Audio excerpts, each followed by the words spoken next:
Buen día, queridas amigas, hermanas. Soy Sandrita Rivera y para mí es un privilegio el poder llevarles de la palabra de Dios.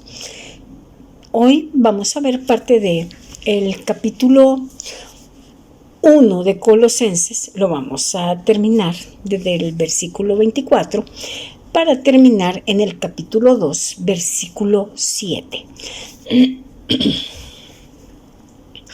Leemos en el versículo 24. Ahora me gozo en lo que padezco por vosotros y cumplo en mi carne lo que falta de las aflicciones de Cristo por su cuerpo que es la iglesia. Para Pablo, el sufrimiento que le sobrevino como resultado de su ministerio fue causa de gozo.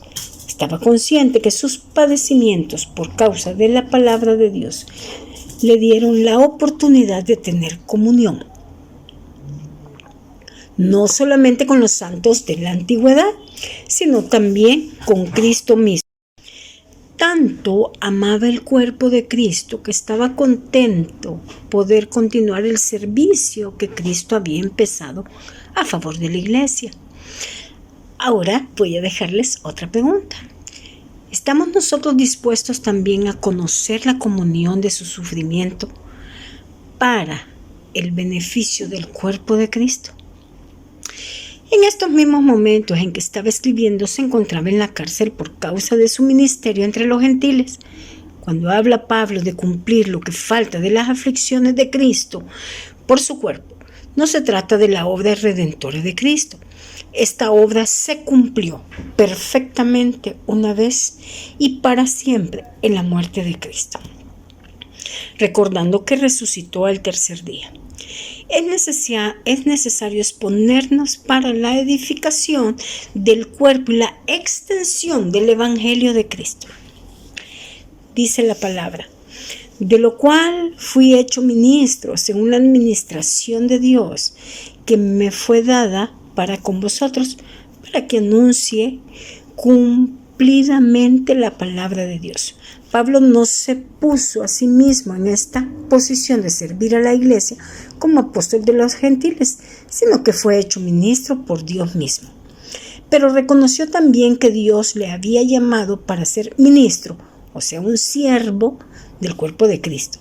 Cuando habla de la administración de Dios que le fue dada para con los gentiles, se refiere al hecho que Dios le dio las riquezas suyas en el Evangelio de Cristo para ser distribuida entre los gentiles, para que anuncie cumplidamente la palabra de Dios. Nos dice también el versículo 26 y 27. El misterio que había estado oculto desde los siglos y edades, pero que ahora ha sido manifestado a sus santos, a quienes Dios quiso dar a conocer las riquezas de la gloria de este misterio entre los gentiles, que es Cristo en vosotros, la esperanza de gloria. Dios quiso, la buena voluntad de Dios. Él no quiere condenarnos, quiere que entendamos su voluntad. No solamente quiere compartir con nosotros sus bendiciones, sino también las riquezas de la gloria. Dice en el versículo 28, a quien anunciamos, amonestando a todo hombre y enseñando a todo hombre en toda sabiduría, a fin de presentar perfecto en Cristo Jesús a todo hombre. Las actividades en el ministerio de Pablo y sus propósitos. En ellas él tenía 3 actividades que también nosotros podemos ver hoy en día y tomarlas también para nosotros. Uno era anunciar a Cristo como la esperanza de gloria. También amonestar, o sea, enseñar en toda sabiduría.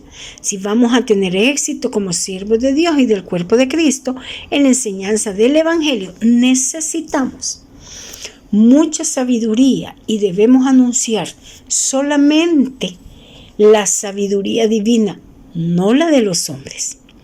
Ahora, en la meta y el propósito es presentar perfecto en Cristo Jesús a todo hombre.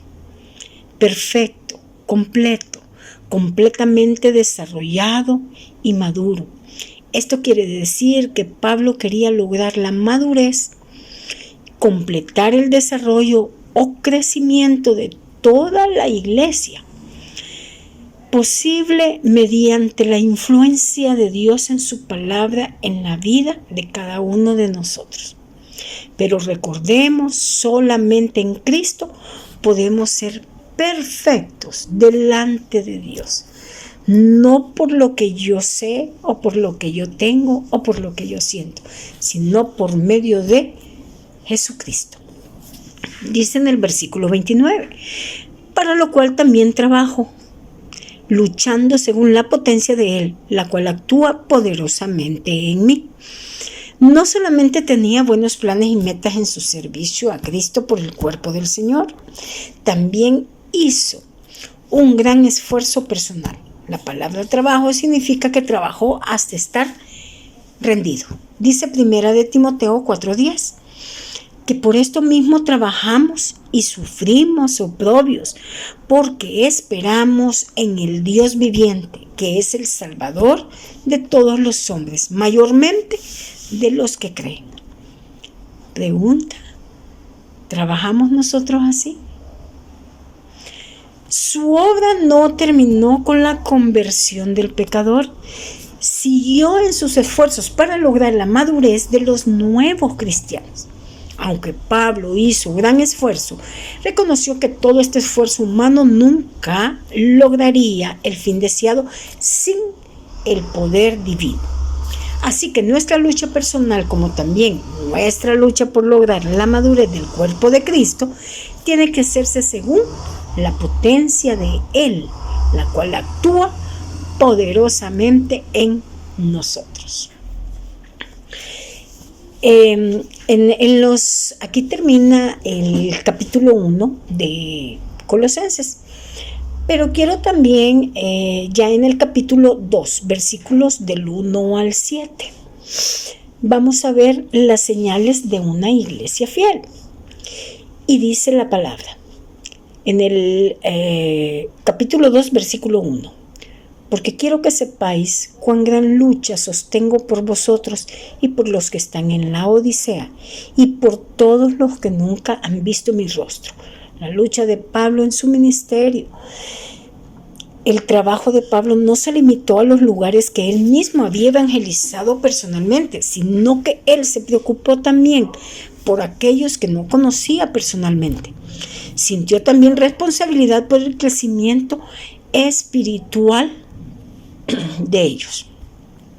La lucha por el bienestar de otros incluye el luchar en la oración, la vida moral y espiritual de uno, como su ejemplo, los métodos que empleamos para poder llevar el Evangelio de Cristo y la defensa del Evangelio, la enseñanza contra las falsas doctrinas que enseñan y destruyen la fe de ellos.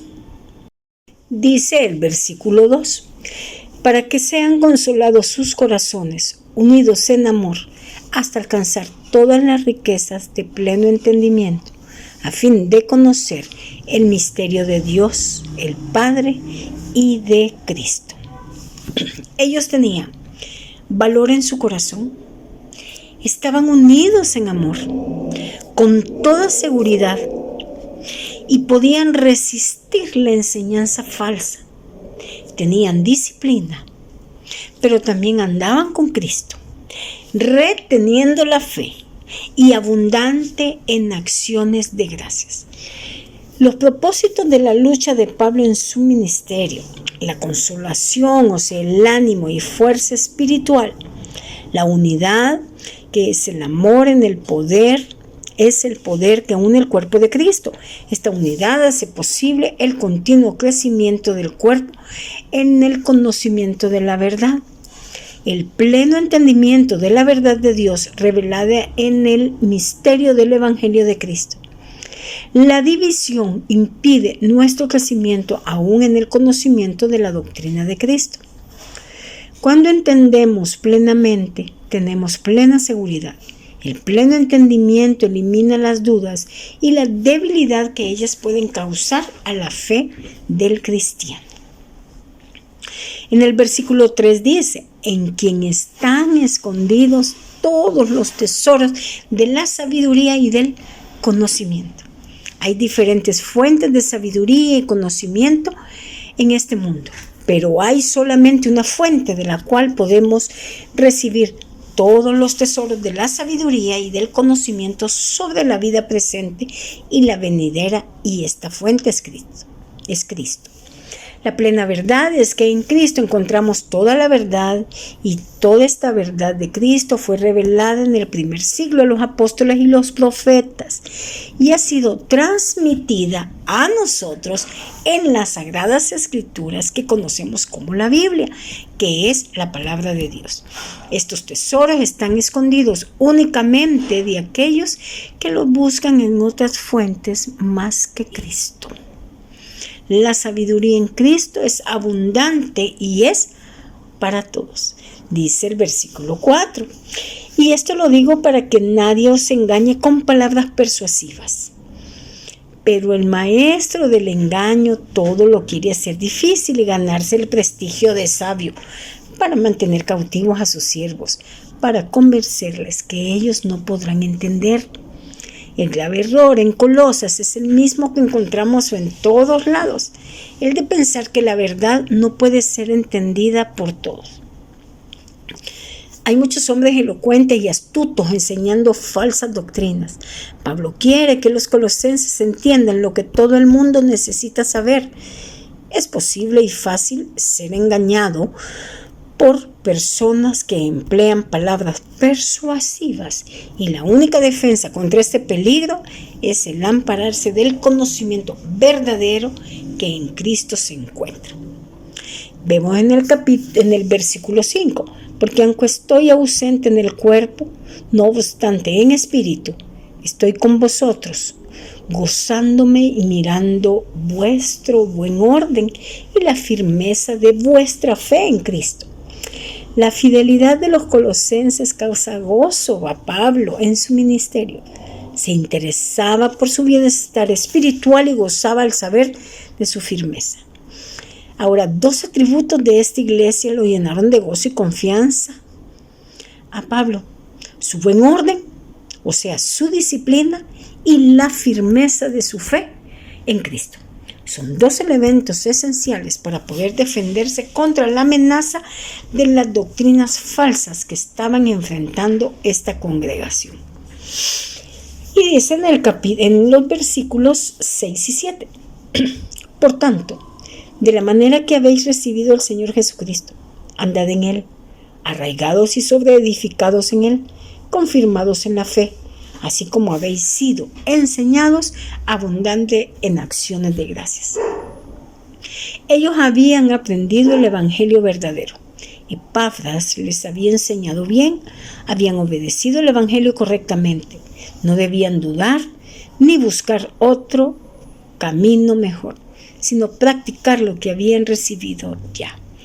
A nosotros no nos toca recibir nuevas revelaciones, sino seguir la revelación perfecta que ya recibimos en Cristo.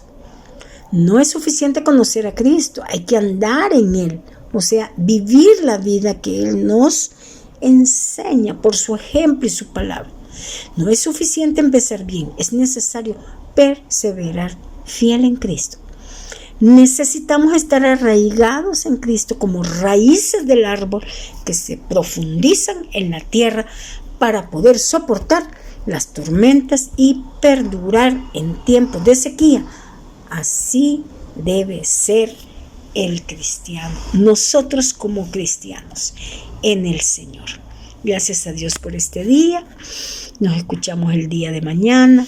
Que sea Dios quien nos ilumine, su Santo Espíritu, para poder conocer la verdad y no ser llevados de un lado a otro por doctrinas falsas que pueden estarnos haciendo que no sigamos a Dios, a su verdad, como lo dice la Biblia. Que el Señor les esté bendiciendo y nos escuchamos el día de mañana.